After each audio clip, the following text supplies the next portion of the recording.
There was someone living in my attic for 6 months. I didn't know. At least that's what I told myself. But if I'm being completely honest, there were signs. Early on, sounds at night. Things moved around in my kitchen. Small things. Things I noticed and then decided not to think about. Because thinking about it meant doing something about it. And I did want to do something about it. That's the confession. Not what I found. Not what happened after. The confession is the 2 weeks before all of that, when I knew something was wrong and chose to look the other way. Someone almost died because of those 2 weeks. This is what happened. I need to tell someone what happened. I've been holding this in for 4 months, and I can't anymore. It started with a sound, a soft scraping noise coming from above my bedroom ceiling. I heard it for the first time on a Tuesday night, around 1 a.m. I told myself it was an animal. Squirrels get into attics all the time. Raccoons too. I made a note to call someone in the morning. Then I went back to sleep. The next night I heard it again. Same time, same slow dragging sound, like something being moved across the floor above me. But this time it was followed by something else. A soft thud, then silence, then another thud, slow and deliberate, like footsteps. I didn't call anyone in the morning. I told myself I was imagining things. Old houses make noise. Pipes expand and contract at night. I had heard that somewhere. I believed it because it was easier than the alternative. By the end of the first week, I had stopped sleeping in my bedroom. I moved to the couch. The sounds didn't follow me there, but I could still hear them faintly if the house was quiet enough. That slow dragging, those soft, deliberate thuds. Every night, always around 1 a.m., always stopping by 3. The second week, I found something. A cup sitting on my kitchen counter. I hadn't put it there. I lived alone. I was certain of that. I stood in the kitchen for a long time just looking at it, trying to remember if I had left it out the night before, trying to find an explanation that made sense. I couldn't find one, so I put the cup in the cabinet, and I didn't think about it again. 2 days later, the cup was back on the counter. Same spot, same position. I picked it up and looked at it for a long time. It was one of mine, from my own cabinet. I checked the doors. All locked. I checked the windows. All locked.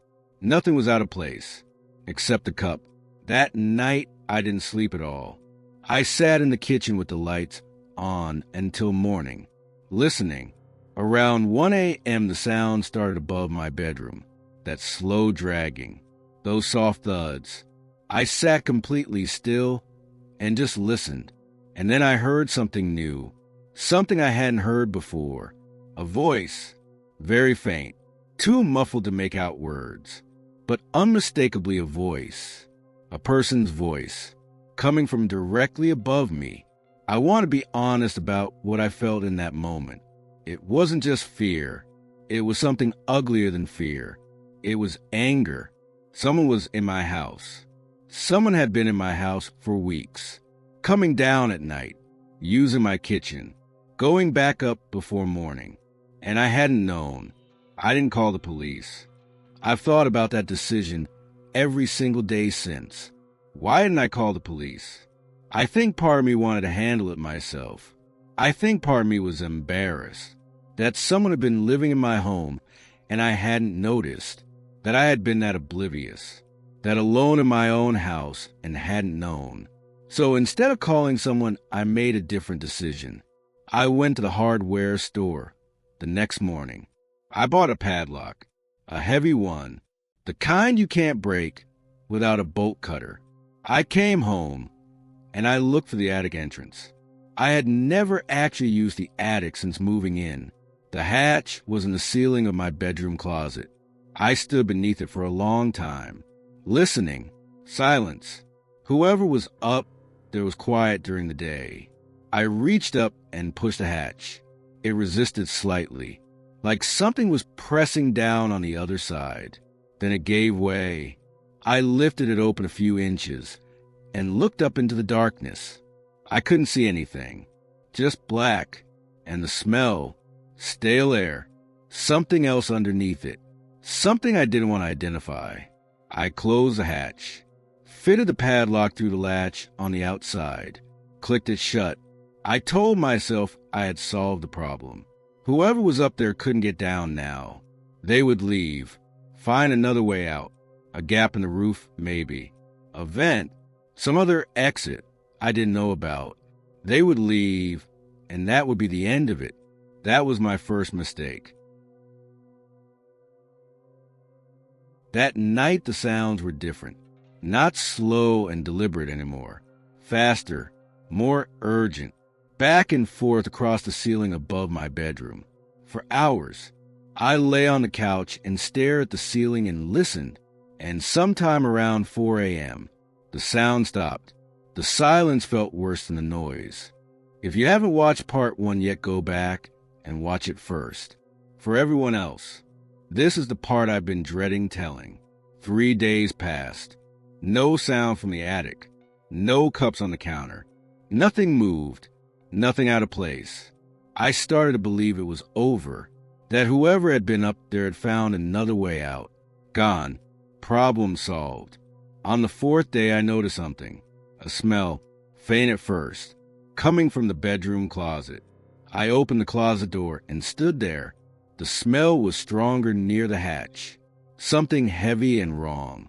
I told myself it was just stale air, old insulation, an animal that had gotten trapped somewhere. I closed the closet door. By the 6th day, the smell had spread through the bedroom. I couldn't ignore it anymore.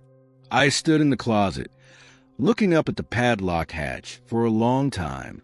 The lock was still in place, exactly as I had left it. I remember my hand was shaking when I reached up to open it. I told myself I just needed to check. Just a quick look. I removed the padlock, pushed the hatch open. The smell hit me immediately. I stepped back and covered my face, waited a moment, then looked up into the attic. There was a mattress, old and thin, pushed against the far wall. Next to it, a small pile of things. A jacket, a water bottle, a plastic bag with some food inside, crackers, a tin of something, a small notebook with a pen clipped to the cover, and in the corner furthest from the hatch, curled against the wall, a person. I don't want to describe what I saw in detail. I'll just say this. They had been up there for 6 days with no way down, no water, no food except what they had already had. 6 days. Because of the lock I put on that hatch. I called 911 immediately. I told them what had happened, what I had found. The paramedics came, then the police. I sat on my front step and answered every question they asked me. I told them everything, about the sounds, about the cup, about the padlock, about why I put there. The person in my attic was a woman, mid-30s. The police told me later she had been reported missing 8 months ago. 8 months. She had been living in my attic for at least 6 of them, possibly longer. Nobody knew how she had gotten in, or why she had chosen my house, or what had happened to her before she ended up there. She survived. I need you to know that. She was in the hospital for a long time, but she survived. What I need to confess is this. I knew something was wrong long before I did anything about it. I heard the sound for 2 weeks before I found the cup. 2 weeks where I told myself it was animals, where I chose not to look. Not because I was scared, but because I didn't want the inconvenience of being right. And when I finally did something, I put a lock on a hatch, instead of calling the police, because I was embarrassed, because I wanted to handle it quietly, because I was more worried about what people would think of me than about what was actually happening. A woman almost died because of those 2 decisions, because I didn't want to be inconvenienced, because I didn't want to be embarrassed. The police didn't charge me with anything. Technically, I hadn't done anything illegal. I hadn't known she was up there when I put the lock on. I had called 911 as soon as I found her. Technically, I was fine. I don't feel fine. I moved out of that house 2 months after it happened. I couldn't sleep in it anymore. Every time I walked past that closet, I thought about those 6 days, about what it must have been like up there, in the dark, in the heat, with no way down, knowing the hatch was locked from the outside. I think about her every day. I think about the 2 weeks I spent telling myself it was animals. I think about the morning I went to the hardware store. I think about clicking that padlock shut. I've never told anyone the full story before, not the embarrassing parts, not the part where I had 2 weeks to do something and chose not to, not the part where I made it worse. I don't know why I'm telling you now. I think I just needed someone to know